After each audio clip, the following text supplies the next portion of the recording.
Bonjour à tous et bienvenue dans cette série de tutos consacrée à la modélisation 3D avec le logiciel Blender. Aujourd'hui, nous allons voir comment déplacer un point d'origine d'un objet. Par défaut, le curseur, symbolisé ici, est toujours à la croisée des trois axes. Lorsque l'on rajoute un objet de type cube, le point pivot de cet objet se place à l'endroit du curseur.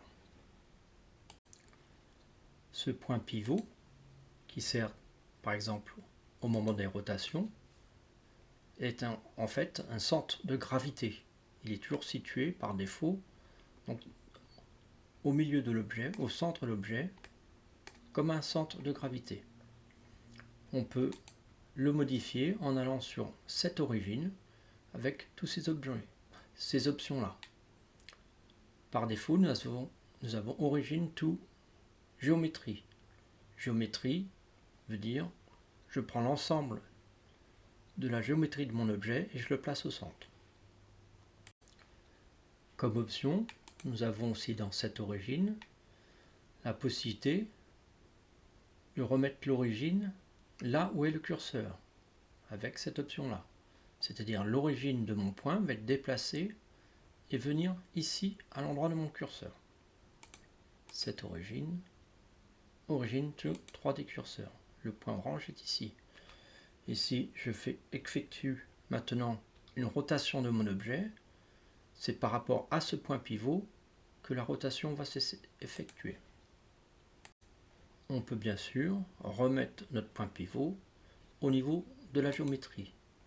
Cette origine, origine to géométrie. Le point pivot est revenu ici. Les rotations s'effectuent de cette manière. Il peut être également utile de déplacer notre point pivot à un endroit précis de notre objet. Pour cela, nous allons faire apparaître les menus ici à droite avec la touche N. Et dans Options, Transform, Affect, nous allons cocher Origine. Maintenant, quand je sélectionne mon objet, il y a des repères qui se forment sur notre point pivot. Et si avec la touche G, je fais un déplacement, c'est non pas l'objet qui se déplace, mais mon point pivot.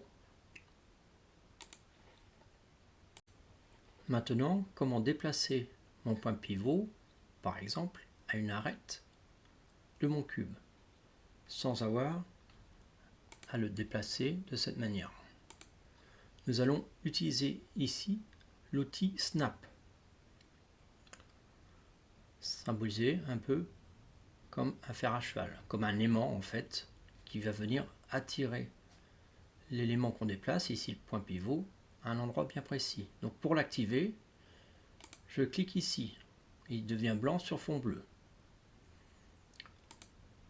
Ici, nous avons les options pour le snap, vers quoi il va être attiré. Je choisis, par exemple, le vertex. À partir de maintenant, mon point pivot, si je fais un G, et je le déplace, il va être attiré par un sommet lorsqu'on se rapproche, par exemple celui-ci, ou celui-ci.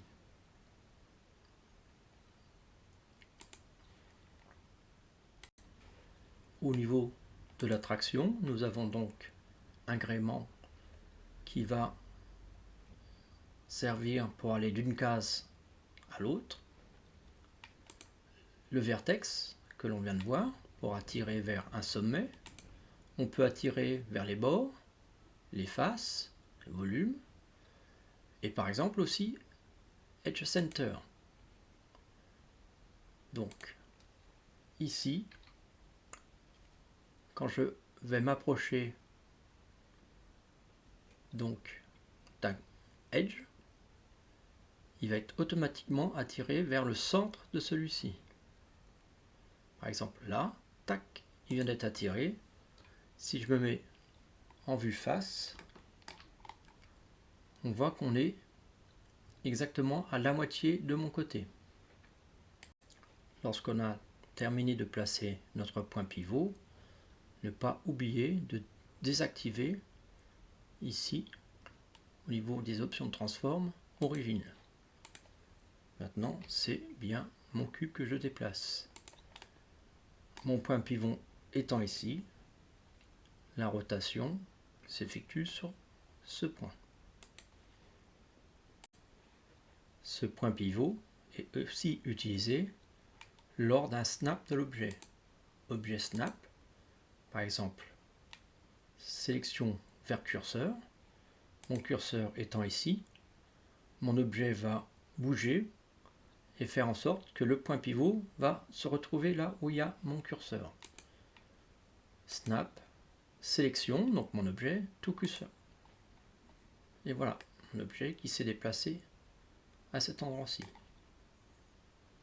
Je peux bien évidemment mettre mon curseur là où je le désire et faire à nouveau sélection to curseur. Dernier petit point, le curseur peut être à tout moment remis à l'origine du monde. Toujours par le snap, je snap quoi? Le curseur vers Word Origine. Il vient de se déplacer ici. C'est la fin de ce tuto. À bientôt pour une nouvelle vidéo.